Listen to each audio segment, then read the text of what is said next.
Matrimonial site से मिला प्यार, शादी के बाद ही एक बेटे का जन्म, बेटे के 4 साल का होते ही माँ बाप की अनबन और फिर घर से निकली एक लाश।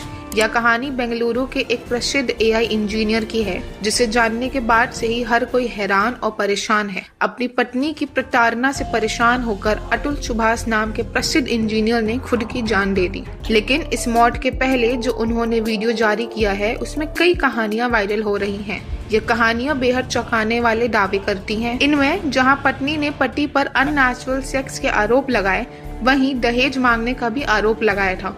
पति इसके सफाई देते देते थक गया और खुद को सही बताते बताते अंत में वो दुनिया से ही चल बसा। लेकिन उसने जो कहानी बयां की वो सबको रुला गई।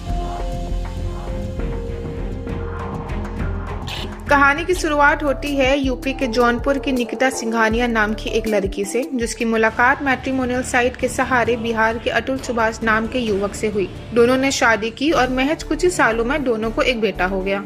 साल दर साल बढ़ने के बीच ही दिनों में अनबन शुरू हो गई और साल 2024 आते आते अतुल ने अपनी पत्नी निकिता से परेशान होकर अलग होने का फैसला लिया। लेकिन आरोप है कि पत्नी ने अपनी मेंटेनेंस के नाम पर पैसे ऐंठने शुरू कर दिए थे। अपनी मौत से पहले अतुल ने 23 पन्नों का एक नोट लिखा, जिसमें उन्होंने अपनी पत्नी, सास, साले और पत्नी के अंकल पर गंभीर आरोप लगाए। अपने वीडियो में अतुल ने बताया कि उन्हें और उनके परिवार को दहेज प्रताड़ना, हत्या की कोशिश, घरेलू हिंसा और अननेचुरल सेक्स जैसे फर्जी मामलों में फंसाकर परेशान किया गया। पत्नी को अतुल हर महीने 40,000 रुपए मेंटेनेंस के नाम पर देते थे और अपने बच्चे के भरण पोषण के लिए भी देते थे। कहा जा रहा है कि पत्नी और पैसे की मांग कर रही थी, ना देने पर फंसाने की धमकी दे रही थी। अतुल चाहता था कि उसका बेटा उसके पास रहे, लेकिन वे मजबूर थे। जौनपुर के ही एक स्थानीय अदालत में ही यह मामला चल रहा था। अतुल ने अपने वीडियो में बताया कि सुलह के नाम पर 2 से 3 करोड़ रुपए की रकम मांगी गई। पहले यह रकम 1 करोड़ थी, लेकिन बाद में बढ़ा दी गई। और तो और रीटा कौशिक नाम की जज ने सेटलमेंट के लिए 5 लाख रुपए मांगे। अतुल ने ऐसा आरोप लगाया।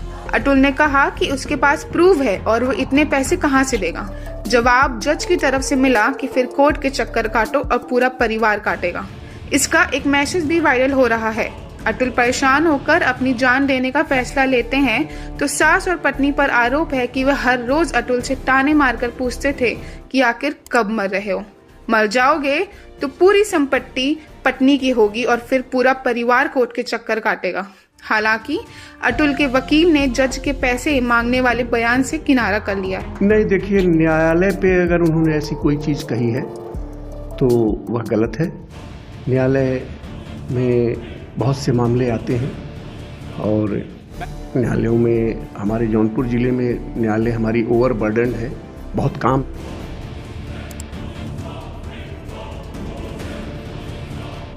बहरहाल अतुल ने अपने अंतिम वीडियो में गुहार लगाई कि उसकी लाश के पास उसकी पत्नी को भटकने भी ना दिया जाए और अगर इंसाफ ना मिले तो फिर उसकी अस्थियों को कोर्ट के सामने गटर में बहा दे।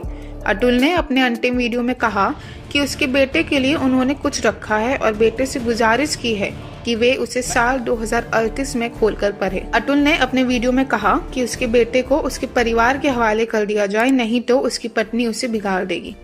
अतुल ने अपने अंतिम वीडियो में महिलाओं द्वारा कानून के मिसयूज का मुद्दा उठाया, जिसे लेकर अब सोशल मीडिया प्लेटफॉर्म पर खूब बहस भी छिड़ी है।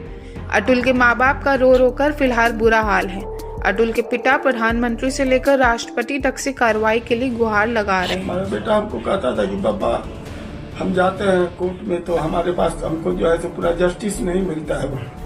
हर आदमी हमको जो है सो कानून व्यवस्था के अंतर्गत कोई काम नहीं होता है और ये नियम से चलने वाला, कानून से चलने वाला आदमी था, लेकिन ये कभी भी जो है सो वहाँ की कानून व्यवस्था को एकदम मानता था कि एकदम खत्म है। मार्च के महीना में वो गया था। मार्च के महीना के बाद जब आया ना तो कहा कि पापा वहाँ का जो मीडिएशन का जो जज है, चाहे जो भी लोग है, वकील है, चाहे जज है, जो भी है, वो वहाँ की कानून व्यवस्था जो लॉ है अपने भारत का, उस लॉ से नहीं चलता है। लोग उस लॉ को मानता ही नहीं है।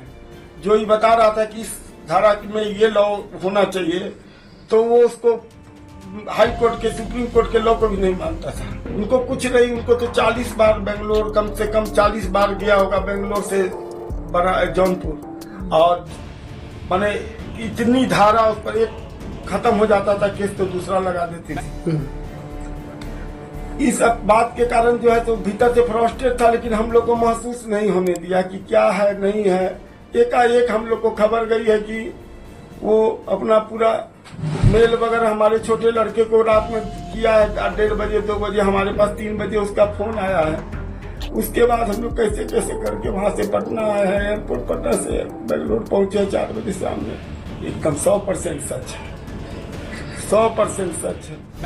उसमें एक आध इल्जाम छूट गया हो तो भले, लेकिन जितना इल्जाम वो याद होगा उतना लगाया हो तो एकदम सही है। मैं ये कहना चाहता हूँ कि जैसे शहीद भगत सिंह ने एक देश को जगाया था, मेरा भाई भी कुछ ऐसा ही करना चाहता है कि लोगों को जगाना चाहता है कि कैसे परेशान किया जा रहा है, कैसे लोगों को शादी करके बर्बाद किया जा रहा है। या तो वो बर्बाद हो जा रहे हैं या अपने आप को ऐसे ही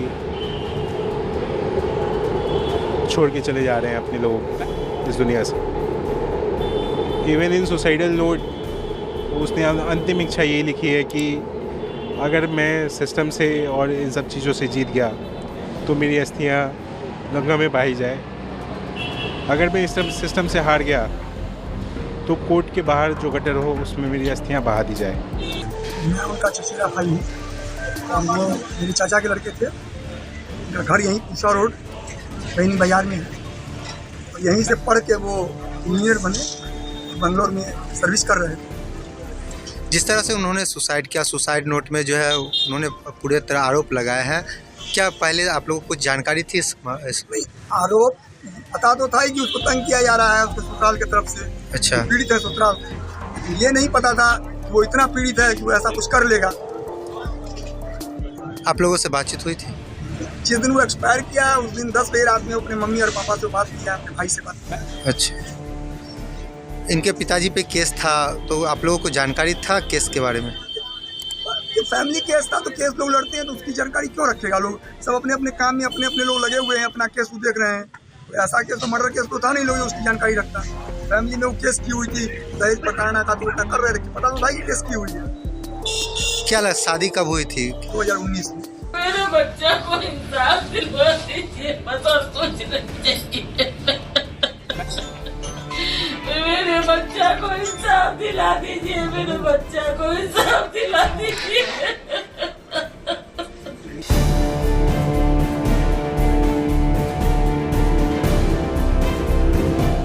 देखना दिलचस्प होता है कि इस कहानी में अतुल के जो आरोप हैं उन पर क्या कोई कार्रवाई होती है या फिर अब किसी अगले व्यक्ति की अतुल बनने तक का इंतजार किया जाता है। इस रिपोर्ट पर आप अपनी प्रतिक्रिया अपने नाम के साथ जरूर दें। अगले वीडियो में हम आपके नाम के साथ उसका उत्तर जरूर देंगे। कैमरामैन अश्वनी मिश्रा के साथ मैं स्टूडियो से साक्षी मिश्रा, एस भारत हिंदी।